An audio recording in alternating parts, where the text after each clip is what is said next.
Региональная поддержка Усть-Куломского района достаточно внушительная. Это и строительство социально значимых объектов, яркий пример – социокультурный центр в селе Дон, где спорт, культура, библиотека под одной крышей. У нас не было спортзала долго, и вообще клуб сгорел.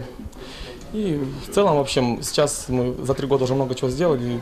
Люди дышат этим, слава богу за это здание вообще.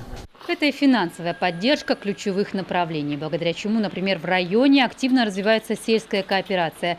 На региональные гранты 3 местных кооператива приобрели автолавку для сбыта продукции, оборудование по переработке мяса и молока. Открываются крестьянско-фермерские хозяйства. По их количеству район 2-й в республике. Тут дело не только в количестве, а в качестве. Сегодня реально есть от них отдача, мы видим увеличение удоев молока. Если мы говорим про молочное направление, увеличение производства мяса, наши фермы приобретают новое оборудование, мы всячески стараемся в этом оказывать содействие. Я знаю, что они активно участвуют по линии Минсельхозов. При содействии правительства Коми в районе реализуются инвестиционные проекты. Один из последних – безотходное лесопильное производство. А это пополнение местного бюджета, социальное партнерство, рабочие места с достойной оплатой. Это главное, что нужно населению, чтобы закрепиться на территории, и комфортные условия проживания. В районе восстановлено 49 километров дорожного полотна, капитально отремонтировано 35. По программе «Комфортная среда» строятся детские площадки, скверы. Для детей достаточно мест и в садах, и в школах. Строительство дополнительного корпуса в Усть-Куломе позволит уйти от двусменного обучения. На сегодняшний день ведется кладка 3-го этажа здания, школа 3-этажная. Планируем серединой августа кладку кирпичную закончить и перейти уже непосредственно к кровле. Сейчас в районе строится около 400 индивидуальных домов, а значит, свое будущее люди связывают с малой родиной. Впрочем, развиваться району есть куда. Для этого в первую очередь нужно по-хозяйски учесть имеющиеся ресурсы. По установке земель на кадастровый учет муниципалитет далек даже от средних позиций по региону. И в районе явно есть перспективные территории, заросшие борщевиком.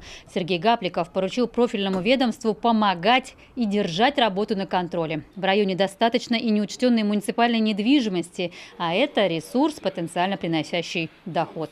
Хочу обратить внимание, конечно, на управление районными финансами. Есть проблема, вы знаете, она существует. Те меры, которые принимаются, они недостаточны, их нужно расширять. И мы, конечно, готовы в этом плане оказать и методическую помощь. И Минфин всегда в этом плане у вас, что называется, на телефоне.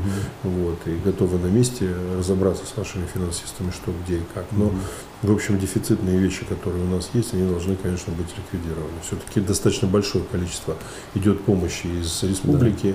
Многое из того, что волнует местное население, прозвучало на встрече главы региона с представителями инициативной молодежи, в том числе и проблемный вопрос с Помоздинской больницей.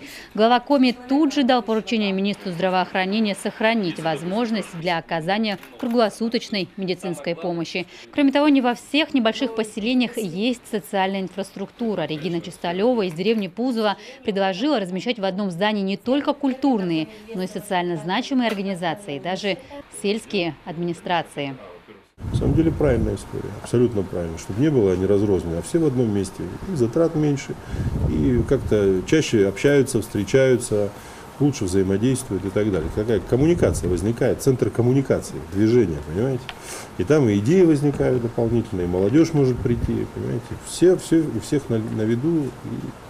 Очень хорошая тема, и мы ее будем, конечно, поддерживать. Сергей Гапликов обратил внимание руководителя района на многочисленные разумные идеи активистов. Единая площадка помогла бы молодежным объединениям развиваться и налаживать жизнь усть-куломцев, помочь при подготовке заявок на федеральные республиканские гранты и обеспечить участие в конкурсах на лучший проект губернатор поручил представителям Министерства образования. У меня к вам был такой вопрос.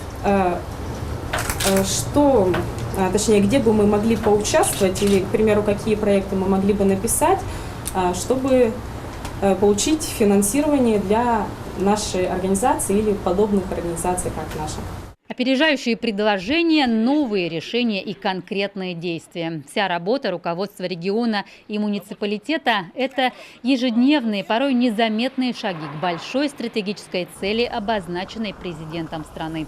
Повышение качества жизни населения. И апрельские, и поручения главы Коми в ходе таких поездок в районы направлены на выполнение этой важной государственной задачи. Ольга Коняева, Артем Соколов, телеканал Юрган, Усть-Куломский район.